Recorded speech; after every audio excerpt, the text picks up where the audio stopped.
चल पड़ा। चल रहा है। हेलो बच्चों, नमस्कार। कैसे हैं आप सब? मैं हेमंत कुमार मिश्रा, आपका आपके अपने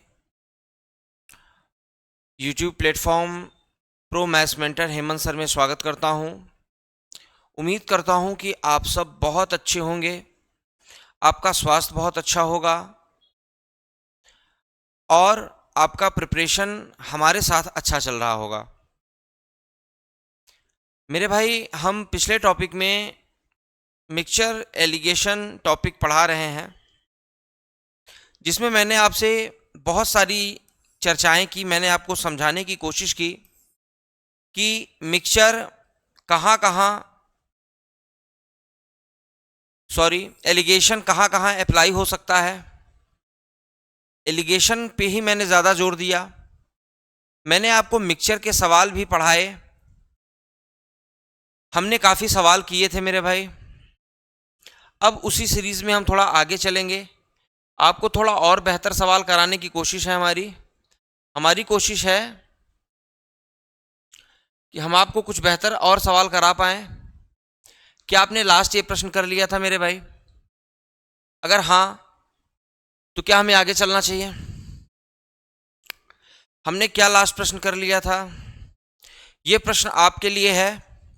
सबसे पहले आप क्या करें, जैसा कि मैंने आपसे बताया कि आपको अपना इन्वायरमेंट, क्लासरूम का इन्वायरमेंट रखना है मेरे भाई। आपको इस बात का ध्यान रखना है कि जो सवाल आपके सामने आए, अब क्योंकि आप पिछला क्लास उम्मीद मैं करता हूं कि देख कर आए होंगे, तो सबसे पहले आप आसानी से सवाल को पढ़िए, अपने पॉसिबल अप्रोच लगाइए, फिर हम देखते हैं कि सवाल को हम कैसे और कितने शानदार और सहज तरीके से कर सकते हैं। वीडियो लगातार जा रही हैं आपके पास। अपना सपोर्ट भी लगातार, आप वीडियो पे अपना प्यार और सपोर्ट दिखाते रहिए मेरे भाई। मेरा यह सोच है, ये कमिटमेंट है। मैं लगभग देश के सभी लीडिंग कॉम्पिटिटिव प्लेटफॉर्म पे पढ़ा चुका हूं और एक शिक्षक के तौर पे अपनी कुछ जिम्मेदारियों को समझता हूं, और इसलिए प्रयास कर रहा हूं कि मैं आपको जेन्युइन और फ्री सारा कोर्स दे पाऊं। तो आपका प्यार, आपका सपोर्ट जरूरी है। धीरे धीरे आपको सारा कोर्स, हम कॉम्पिटिटिव एग्जाम के सारे सिलेबस, सारे कोर्स, सारे सब्जेक्ट हम धीरे धीरे आपको फ्री ऑफ कॉस्ट प्रोवाइड कराएंगे। और ये मेरा कमिटमेंट है। हम काम करते रहेंगे आपके साथ और लगातार आपको फ्री कंटेंट प्रोवाइड कराते रहेंगे। और आपको भी ध्यान देना है कि ये फ्री कंटेंट कोई ऐसा फ्री कंटेंट नहीं होगा जिसको आप काम चलाऊं स्तर पर देखें। अगर आप सीरियस हैं, आप हमारे साथ जुड़िए, आप सीरीज से सारी चीज़ें पढ़ जाइए। आप देखेंगे कि आप एक बेहतर एस्पिरेंट के रूप में, जो एक बच्चा ऑफलाइन कोचिंग में या पेड क्लास लेकर पढ़ता है या करता है, वो सारी चीज़ें आपको यहाँ पर मैं प्रोवाइड कराने की कोशिश करूँगा मेरे भाई।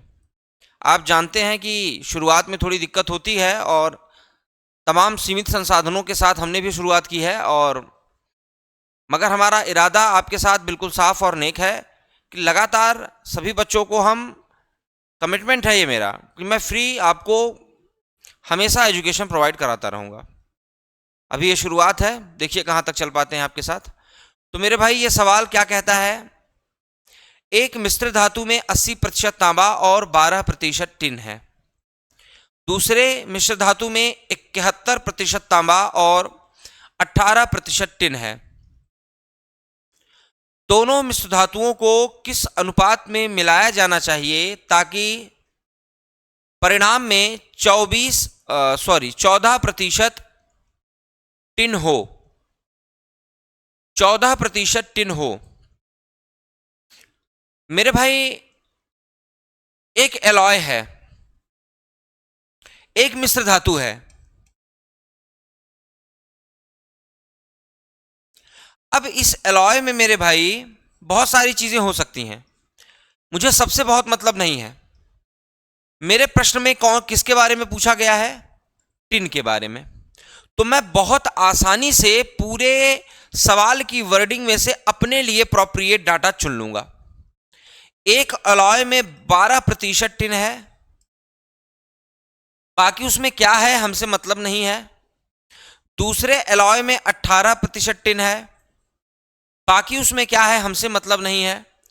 अगर इन दोनों एलॉय को मिलाकर मैं 14% टिन वाला कोई एलॉय बनाना चाहूं, अगर मैं इन दोनों एलॉय को मिला दूं और 14% टिन वाला एलॉय बनाना चाहूं, तो आपको पता है, हमने इस पे प्रैक्टिस कर रखी है मेरे भाई, कि ये x है, ये y है, ये z है। आपको ए रेशियो बी निकालना है, क्योंकि वो साफ साफ पूछ रहा है कि किस अनुपात में मिलाया जाए। तो फटाफट से देखिए, 18-14 का एलिगेशन क्या आएगा मेरे भाई? 4 आएगा। और 12-14 का डिफरेंस क्या आएगा मेरे भाई? 2 आएगा। तो ए की वैल्यू क्या हुई? 4 हुई। बी की वैल्यू क्या हुई? 2 हुई। अगर मैं डिवाइड करूं 2 1 जार 2, 2 2 जार 4, यानी 2:1। ये क्या हुआ? ये वो अमुक रेशियो हुआ जिसमें इन एलॉय को अगर मिलाया जाए तो उस एलॉय का जो रिजल्टेंट एलॉय होगा उसमें टिन कितना होगा मेरे भाई? 14% होगा। यानी कौन सा ऑप्शन सही है? Option number 1। Option number 1। ठीक है, सवाल खत्म। यहां मैंने अंडरलाइन करके एक स्पेशल वर्ड यहां पे जोड़ रखा है कि आपको क्या बताना है? Find the portion of copper. आप कॉपर का भी हिस्सा बताइए। आप बताइए कि ये तो फिलहाल सवाल का जो पोर्शन था वो समाप्त हुआ, मगर अगर मैं ऐसी स्थिति में आपसे उस एलॉय के सेकेंड पोर्शन, क्योंकि देखिए आप ध्यान दीजिए, इसमें 80% तांबा है यानी कॉपर है और 12% टिन है, जोड़ें तो 92% होता है, यानी इसमें 8% कुछ और तत्व भी हैं। मैंने क्या कहा कि जब हमसे प्रश्न पूछा जाता है तो हम अपना प्रश्न देखते हैं कि हमसे पूछा क्या गया है और बस उसी के हम जो है रेफरेंस में चीजें उठाते हैं। तो अगर मुझसे कोई तांबा अब पूछे कि तांबा का पोर्शन क्या है, तो आप ध्यान दीजिए कि इस मिश्रण में तांबा कितना होगा। इस मिश्रण में तांबा कितना होगा? पहले मिश्रण में 80% तांबा है, दूसरे मिश्रण में 71% तांबा है। यानी ये x और y की वैल्यू दी है और मैं इसको मिला दूं तो तांबा कितना होगा, यानी z की वैल्यू आपसे पूछी जा रही है। क्या आपको a और b पता है मेरे भाई?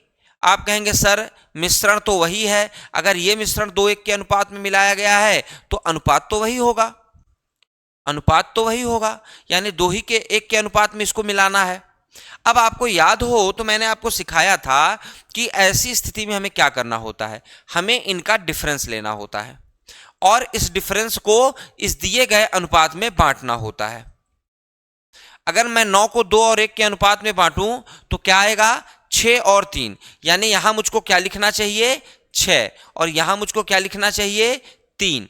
तो अब मैं एलिगेशन अप्लाई करूं, अब क्योंकि ये वर्ड छोटा है तो इन दोनों का सम ही यहां आना चाहिए, यानी 71 और 6 77। आप 80 में से 3 घटाकर भी लिख सकते हैं, आप देखेंगे एक जैसी वैल्यू ही आएगी। ठीक है मेरे भाई, तो इसमें कॉपर की मात्रा कितनी हुई? 77%। चेक करिए कॉपर की मात्रा कितनी हुई? 77%। उम्मीद करता हूं आपको यह प्रश्न समझ में आया हो। आप ये जान लीजिए कि अगर आपके पास कोई एस्केप रूट होता है तो दबाव पड़ने पर आदमी हमेशा एस्केप रूट की तरफ भागता है। जब पानी को बांध बना के रोका जाता है तो उस बांध में पानी कमजोर हिस्सा ढूंढ लेती है और फिर वहीं से धीरे धीरे प्रयास करके थोड़ा थोड़ा निकलना चालू करती है और फिर बड़ा होल करके और पूरा बांध गिरा देती है। ठीक इसी तरीके से इंसान के ऊपर जब दबाव पड़ता है वह उस दबाव से निकलने के लिए हमेशा एस्केप रूट ढूंढता है। यद्यपि वह दबाव में रहकर कुछ उसमें सुधार करने की सोचे तो निश्चित रूप से उसकी प्रगति हो जाती है। आप देखिए, इन प्रश्नों के ट्रेडिशनल कोई तरीके हमको बहुत जरूरत नहीं है। बहुत सीधे से शब्दों में अगर मैं सवाल को पढ़ता हूं तो मुझे पता लग जाता है कि मेरे प्रोप्रिएट डाटा क्या है, मुझे क्या निकालना है। और हम प्रैक्टिस भी मेरे भाई इसी चीज पर कर रहे हैं। एक प्रश्न के लिए आपको 4-5 क्लासेस हम पढ़ा चुके हैं। केवल 1 से 2 प्रश्न मिक्सचर एलिगेशन के आने वाले हैं, मगर एलिगेशन सीखना हमारे लिए जरूरी है। हम हर प्रश्न में कहां से डाटा लेकर एलिगेशन की मैपिंग करेंगे, ये हमें समझना है। इसीलिए मैंने बेसिकली पहले शुरुआत के 2-3 क्लासों में आपको प्रॉपर एलिगेशन पर प्रैक्टिस कराई। कहां लगेगा, लगने पर किन के बीच में लगेगा तो आउटकम क्या आएगा। अगर आपने इसके पीछे की वीडियो नहीं देखी है तो वो वीडियो देखकर आए, तब आपको ये ज्यादा समझ में आएगा। आज का उद्देश्य हमें केवल आपको प्रश्न कराना है। ठीक है मेरे भाई, आगे चलते हैं। फटाफट से आप इस प्रश्न को एक बार देख लीजिए। आप फटाफट से इस प्रश्न को एक बार देख लीजिए, उसके बाद हम करते हैं इसको। 1 मिनट लगाकर आप इसको देख लीजिए।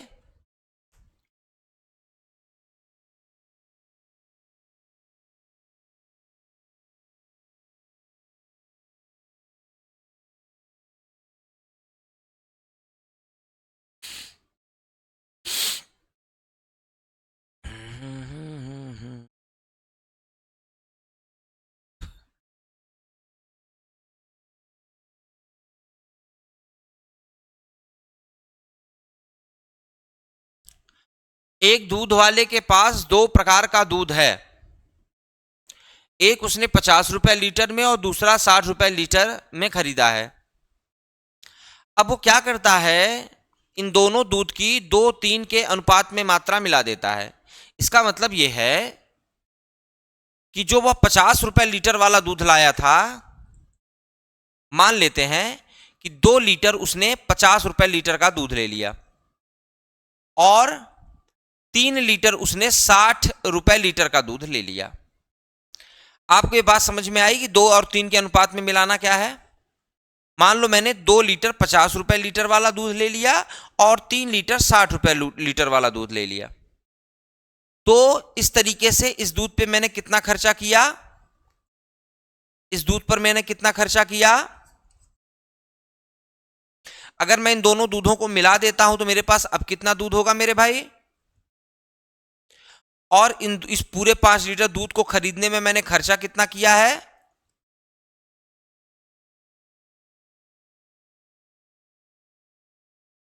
अगर 280 रुपए में 5 लीटर दूध आए हैं, अगर 280 रुपए में 5 लीटर दूध आए हैं, इसका मतलब क्या हुआ, क्या मुझे 56 रुपए लीटर का यह दूध पड़ा। चेक करिए मेरे भाई, क्या मुझको यह दूध 56 रुपए लीटर का पड़ा।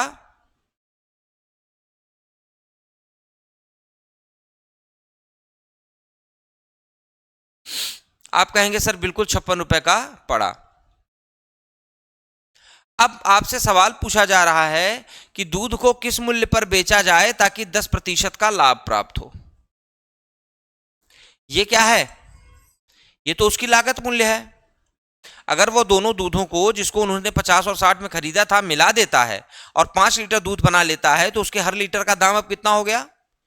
ये तो उसने लगाकर खरीदा है। अब अगर उस पर 10% का उसे लाभ चाहिए, अगर उस पर उसको 10% का लाभ चाहिए, यानी उसे हर लीटर पर 5 रुपया 60 पैसा बढ़ाकर बेचना पड़ेगा। उसे हर लीटर पर 5 रुपया 60 पैसा बढ़ाकर बेचना पड़ेगा। यानी 56 रुपए का दूध उसे पड़ा है और 5 रुपया 60 पैसा बढ़ाना है, यानी 56 में 5 रुपया 60 पैसा वो जोड़ देगा। कितना हो जाएगा, 61 रुपया 60 पैसा। यहां उदाहरण गलत हो गए हैं, ठीक है, एग्जाम्पल गलत हो गए हैं। आपका क्या आएगा, 61 रुपया 60 पैसे। 61 रुपया 60 पैसे प्रति लीटर के दूध को बेचने पर उसे 10% का मुनाफा हो जाएगा। क्या यही इतनी बात है।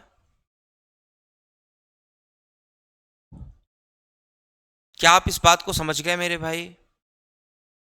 क्या आपने इस प्रश्न को उतार लिया है। फटाफट से स्क्रीनशॉट ले लिया करिए, साथ के साथ लिख लिया करिए।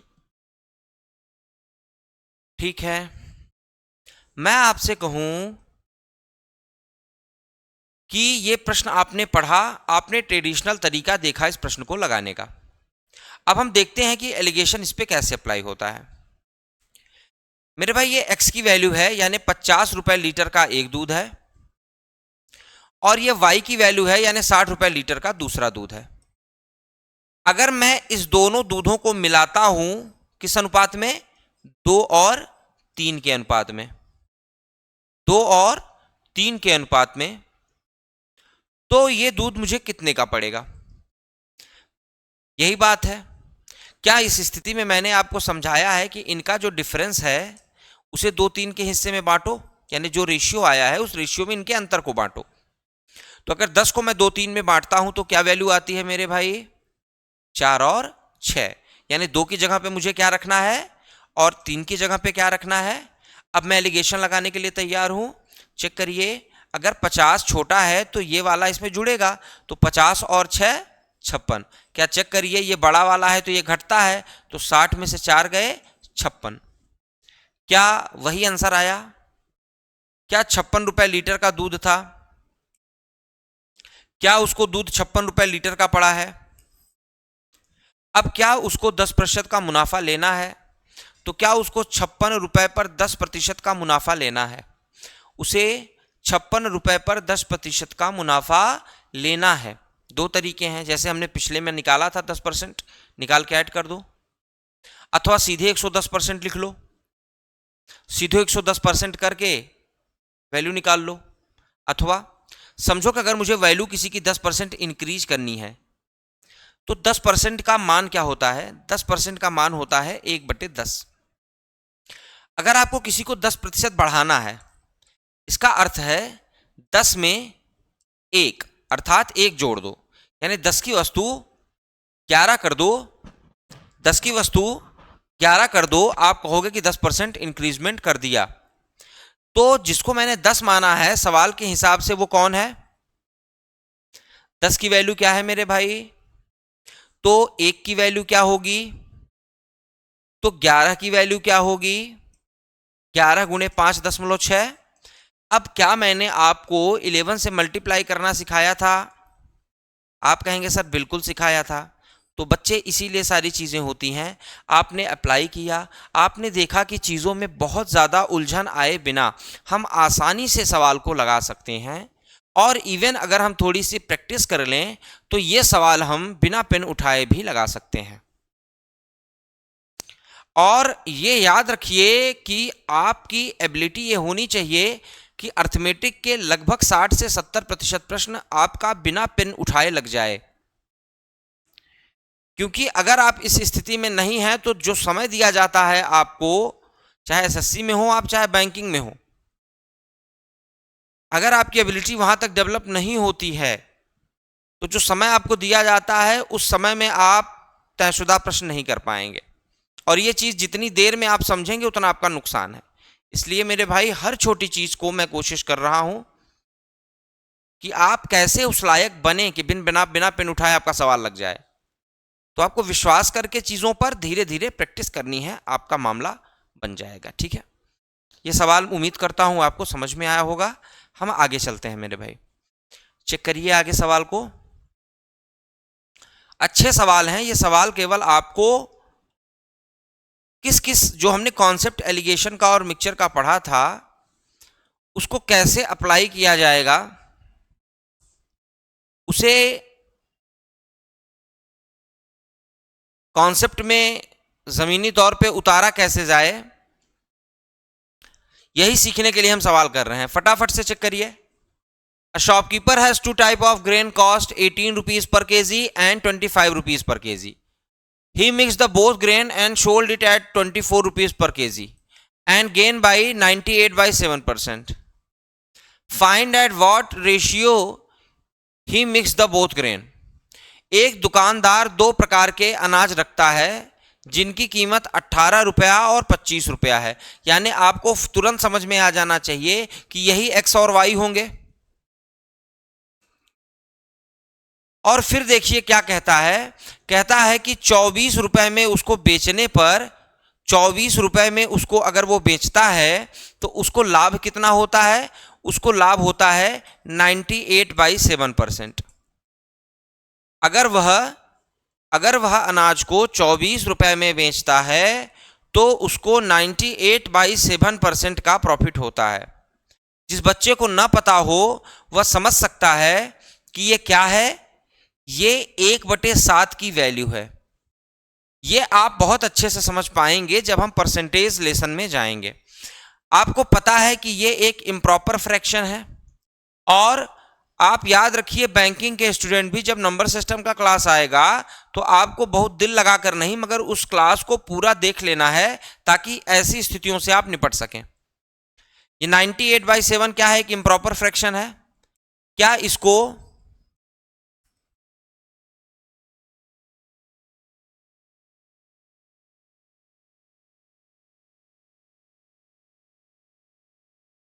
ओ ओ ये तो गड़बड़ हो गया।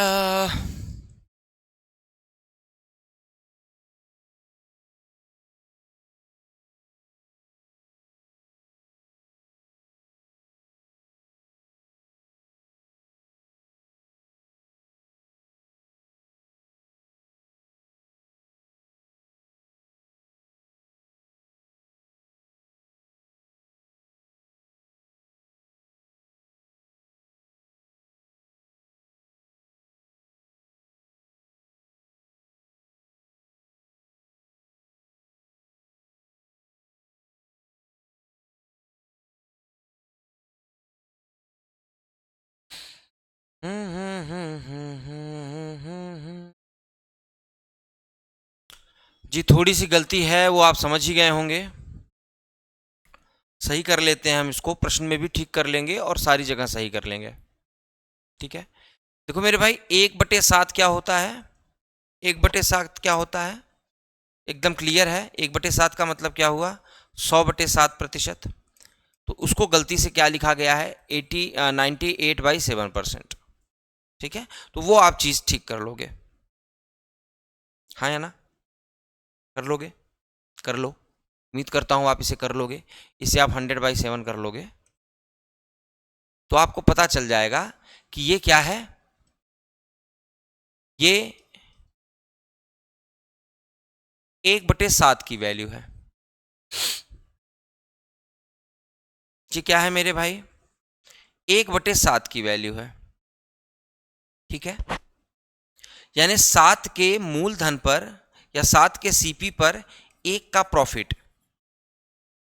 यही कह रहा है सवाल कि अगर वो 24 रुपए का वस्तु बेचता है तो उसको इतना प्रतिशत प्रॉफिट होता है। तो आपको पता है कि अगर वो कहता है कि इतना प्रतिशत प्रॉफिट होता है तो मैंने जो प्रतिशत प्रॉफिट था उसको फ्रैक्शन में कन्वर्ट कर लिया, और बड़ी सीधी सी बात है कि प्रॉफिट अपान सीपी ही प्रॉफिट परसेंट होता है। ये आप जान लीजिए, प्रॉफिट अपान सीपी ही प्रॉफिट परसेंट होता है।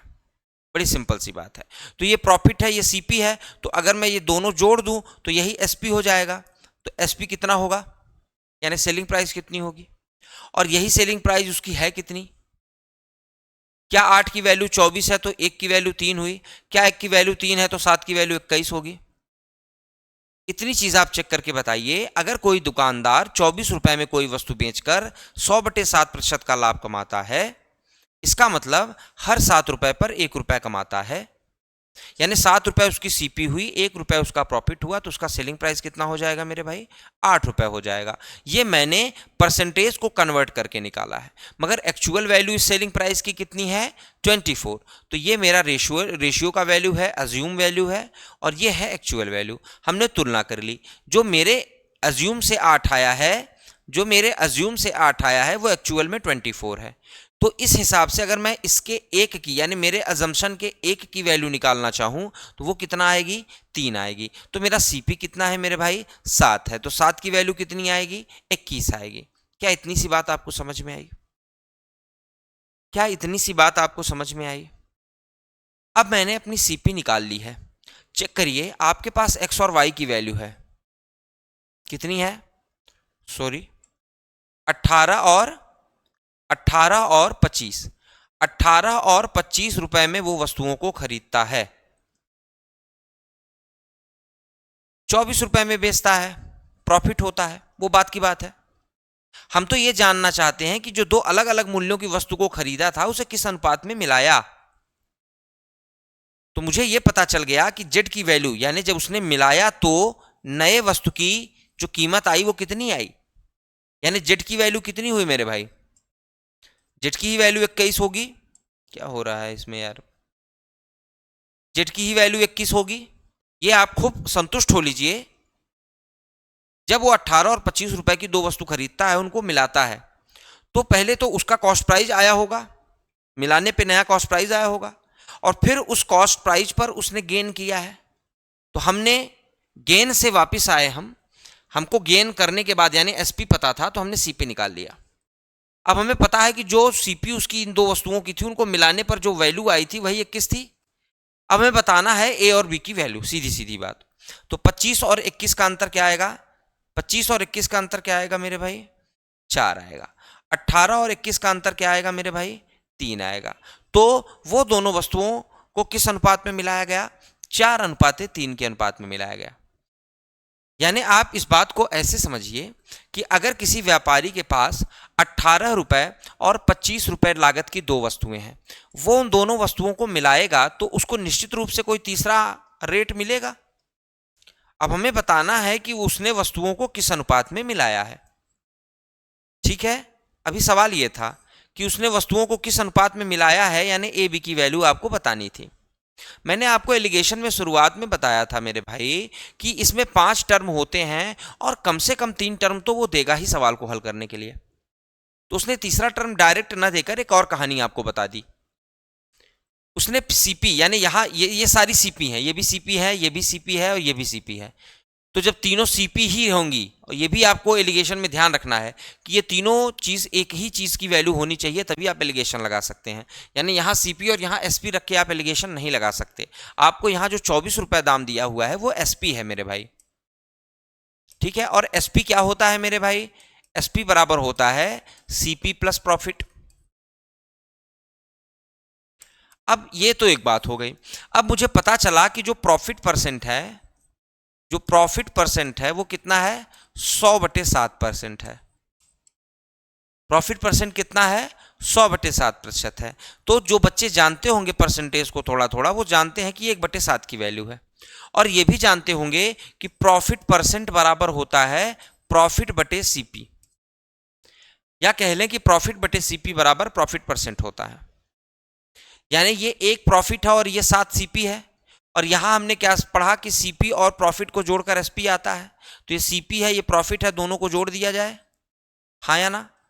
क्या ये 8 मेरा एसपी हुआ, आप कहेंगे सर बिल्कुल हुआ। क्या यही एसपी की वैल्यू 8, यहां मुझे 24 दी गई है, जो मेरा 8 वैल्यू आ रहा है उसी की वैल्यू 24 दी गई है, आप कहेंगे सर बिल्कुल दी गई है। तो इस हिसाब से एक की वैल्यू अगर मैं निकालना चाहूं तो 24/8 यानी 3 आएगा, आप कहेंगे सर बिल्कुल आएगा। तो ये एक की वैल्यू आई, यानी मेरा प्रॉफिट है मेरे भाई, ये क्या है, मेरा प्रॉफिट है। तो मेरा प्रिंसिपल कितना हुआ यार, मेरा सीपी कितना हुआ, 7, 7 की वैल्यू 21। यानी ये सवाल ने ये बताया कि जब व्यापारी ने इन दोनों वस्तुओं को आपस में मिलाया, तो मिलाने के बाद जो नई वस्तु बनी उसकी कीमत कितनी बनी, 21 रुपए बनी। अगर 18 और 25 रुपए के दो वस्तुओं को मिलाकर 21 रुपए की तीसरी वस्तु बनाई जाए, तो आपको बताना है कि वस्तु किस अनुपात में मिलाई गई थी। अब इसमें तो हम हीरो हैं, हमें पता है कि हमको बस अब एलिगेशन अप्लाई करना है। यहां 4 आया और यहां 3 आया, तो रेशियो क्या हो गया, 4:3 का हो गया, हाँ या ना। ऑप्शन नंबर 2 सही था हमारा।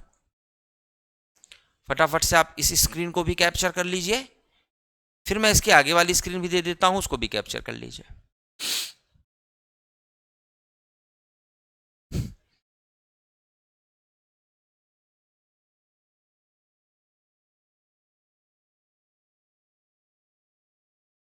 आप स्क्रीनशॉट ले लिया करिए अगर ज्यादा लिखना हो तो फटाफट से इसको भी आप स्क्रीनशॉट ले लीजिए।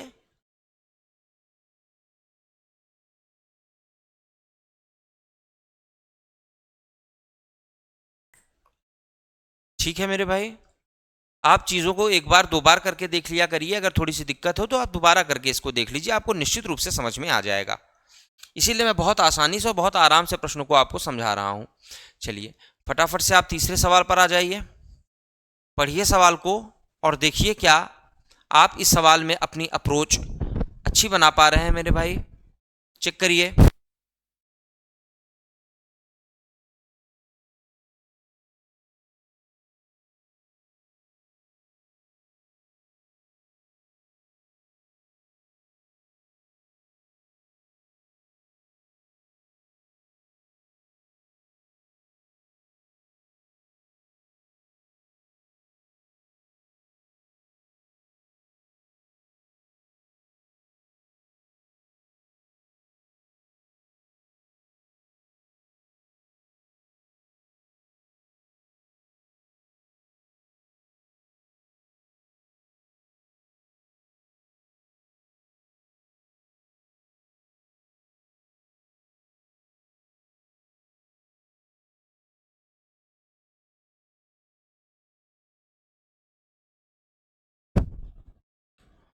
सवाल पढ़ लिया, कितना आंसर आया?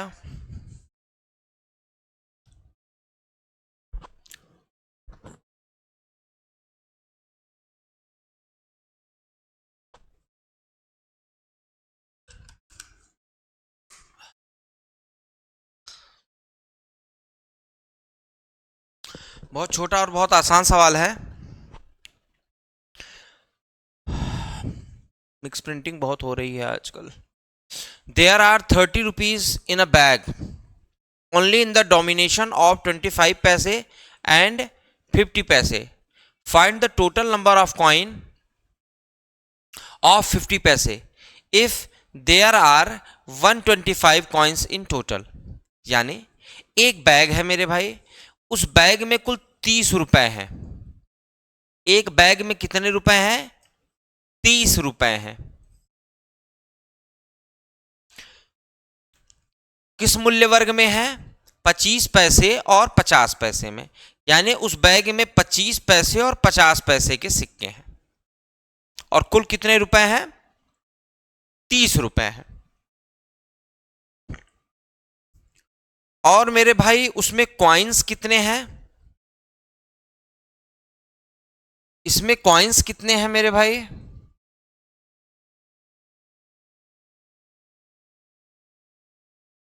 यार ये तो मैंने बदल दिया था। बड़ी गलतियां करके आज छोड़ दिया हो यार। यहां पर आप 80 कॉइन कर लीजिएगा, मैंने बदला था।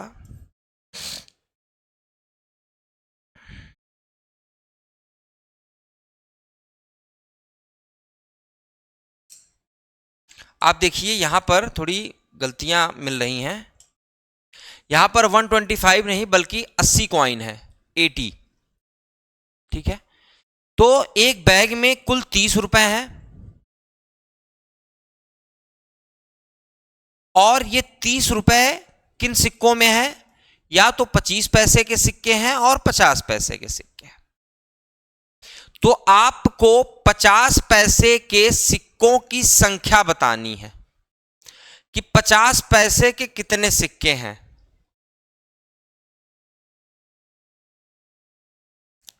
अगर कुल सिक्के कितने हैं मेरे भाई? 80 हैं। ठीक है, तो सबसे पहले देखिए जो पैसा है, अगर पैसे देखो ये रुपया में है और ये पैसे में है, अगर सारी चीजें पैसे में ही डिस्कस करनी है तो इसको पैसे में कन्वर्ट कर ले। तो क्या 3000 रुपए, 300 रुपए में 3000 पैसे होंगे? आप कहेंगे सर बिल्कुल होंगे। और मैं मान लेता हूं 2 मिनट के लिए कि उस बैग में सारे 25 पैसे के सिक्के हैं। उस बैग में सारे सिक्के 25 पैसे के हैं। अगर उस बैग में सारे सिक्के 25 पैसे के होते तो वैल्यू बैग की कितनी होती? चेक करिए, अगर 25 पैसे के 80 सिक्के होंगे तो क्या कुल 2000 पैसे बनेंगे। अगर 25 पैसे के 80 सिक्के हैं तो क्या कुल 2000 पैसे बनेंगे? क्या यही बात आप यहां भी कह सकते हैं कि अगर 50 पैसे के सारे सिक्के हम मान लें तो 50 पैसे के 80 सिक्के हैं, इसका मतलब 4000 पैसे हो जाएंगे। अब आप देखिए क्या एलिगेशन का यहां पर कुछ तात्पर्य बना। अगर मैं 50 पैसे के सारे डिनोमिनेशन मान लूं तो बैग में 40 रुपए हो जाएंगे, यानी 4000 पैसे हो जाएंगे। अगर मैं 25 पैसे के सारे सिक्के मान लूं तो बैग में 2000 हो जाएंगे, 2000 पैसे यानी 20 रुपए हो जाएंगे। मगर एक्चुअल में बैग में कितने पैसे हैं मेरे भाई? 3000। इसका मतलब है ना अकेले ये है ना अकेले ये है, ये मिला हुआ है। अगर इन दोनों को मिलाकर ये वैल्यू बनानी है तो इसका मतलब मेरे भाई क्या हुआ? इसका मतलब ये हुआ कि ये दोनों सिक्के एक एक के अनुपात में हैं, कि ये दोनों सिक्के बराबर बराबर मात्रा में हैं। यानी 40 सिक्के 25 पैसे के हैं, 40 सिक्के 25 पैसे के हैं और 40 सिक्के 50 पैसे के हैं, जिससे कुल मिलाकर 3000 पैसे बनते हैं। हाँ या ना? मैंने आपको शुरू में भी बताया था कि एलिगेशन एवरेज की तरह काम करता है, मगर तब जब चीजें एक बराबर या एक निश्चित अनुपात में ना मिलाई जाएं। ठीक है, चेक करिए क्या आपके लिए यह सवाल सहज हो गया? हाँ या ना? हाँ या ना मेरे भाई? अगर आप हां कहते हैं तो क्या हमें आगे चलने की आज्ञा है? क्या हम आगे चल सकते हैं? चलिए देख लेते हैं फटाफट आगे क्या है आपके लिए। आपने इसको स्क्रीनशॉट कर लिया, आप इसका स्क्रीनशॉट बना लें फटाफट से। आप इसका मेरे भाई फटाफट से स्क्रीनशॉट बना लें।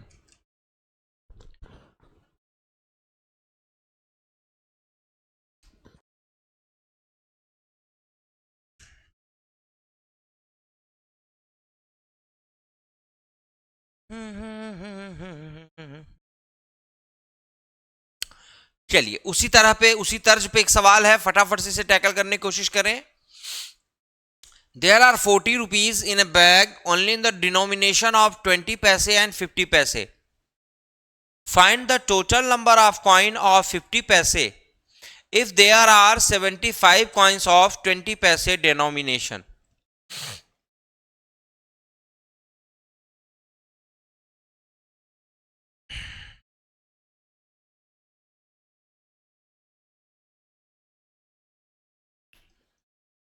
एक बैग में 40 रुपए है जिसमें 20 पैसे और 50 पैसे के सिक्के हैं,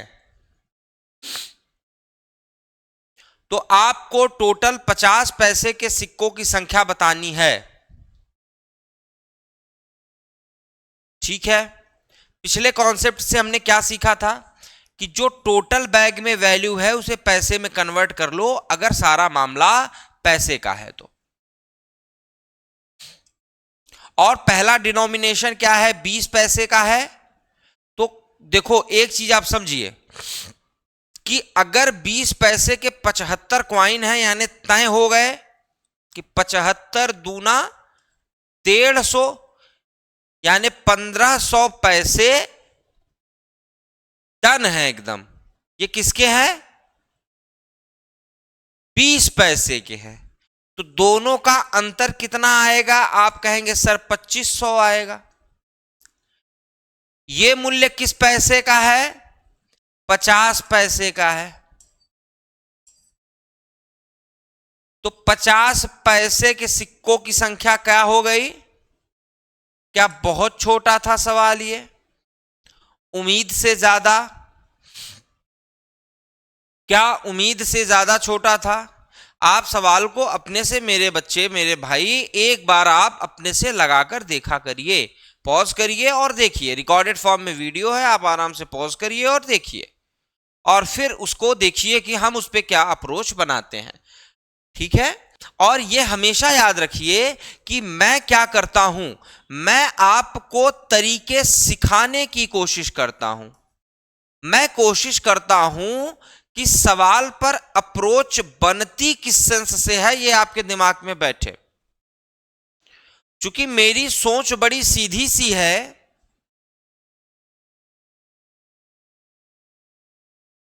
कि एक टीचर पढ़ाता है बहुत सारे बच्चों को, उनमें कुछ साइंटिस्ट हो जाते हैं, कुछ ऑफिसर हो जाते हैं, कुछ टीचर बन जाते हैं, कुछ मवाली भी बन जाते हैं।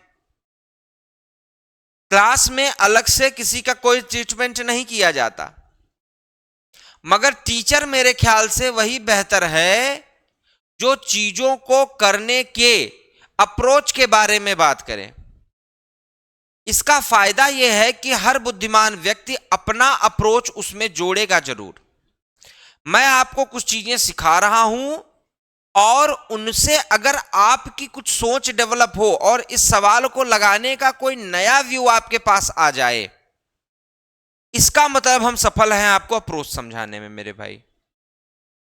क्योंकि किसी एक ही तरीके से अगर हर व्यक्ति किसी चीज को करें तो निश्चित रूप से मैं ही बहुत सारे बच्चों को पढ़ाता आया हूं और शायद उतनी भी सीटें ना आए हर वर्ष एसएससी या बैंकिंग में। तो यह आपको ध्यान रखना है कि आप तरीके हमसे सीखिए मगर अप्रोच अपनी बनाने पर कोशिश करिए। और यह कब बनेगी, जब आप हमसे सवाल सीखेंगे, सवाल को लगाने के डायमेंशन के बारे में आपका दिमाग खुलेगा, फिर आप उस सवाल पर अपनी अप्रोच लगाइए ताकि हमसे डिफरेंट और बेहतर आप चीजों को कर पाएं। ठीक है मेरे बच्चे, आगे चलते हैं। आगे का सवाल आपका इंतजार कर रहा है बेसब्री से। सवाल को इत्मीनान से पढ़ें और यह भी धीरे धीरे अपने अंदर एक डेवलप करें एबिलिटी को कि 5 सेकंड के अंदर अंदर सवाल को पढ़कर क्या आप सवाल के बारे में एक ठोस परसेप्शन बना पाते हैं। क्या आप तुरंत समझ पाते हैं कि सवाल की मैपिंग क्या है, हमें करना क्या है। अगर नहीं तो मैं समझता हूं ज्यादातर एस्पिरेंट की समस्या यही है, वो सवाल को पढ़ के 30 सेकंड तो लगा देते हैं सवाल को समझने में, फिर वो सवाल को सॉल्व करना चालू करते हैं। और याद रखिए, जिस बच्चे का सवाल पढ़ते वक्त मैपिंग ये क्लियर नहीं हुई कि सवाल क्या कह रहा है, क्या लगाना है, यानी उसके बाद कलम उतना ही देर चलना चाहिए कि कुछ मल्टीप्लिकेशन वगैरह करना है। अगर फिर सोच सोच के थ्योरी लगाना चालू किए और सवाल हल हो रहा है, आप कंपटीशन से बाहर हो जाओगे। इसलिए इस बात पर ध्यान रखिए कि सवाल पढ़ते वक्त ही निर्धारित हो जाता है कि सवाल आपसे लगेगा या नहीं।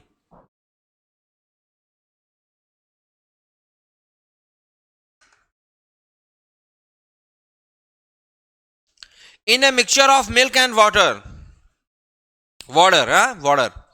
in a mixture of milk and water, there are 20% water. After replacing the mixture by 10 liter pure milk, the new mixture has 90% milk. Find the total quantity of mixture. बहुत शानदार सवाल है, चेक करिए। एक दूध और पानी के मिश्रण में 20% पानी है।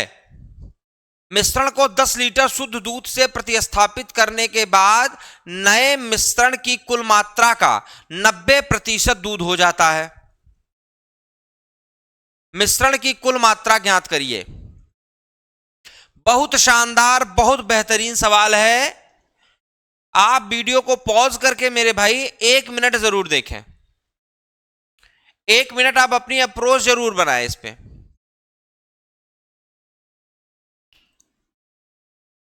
हट जाऊं मैं हटा हुआ हूं।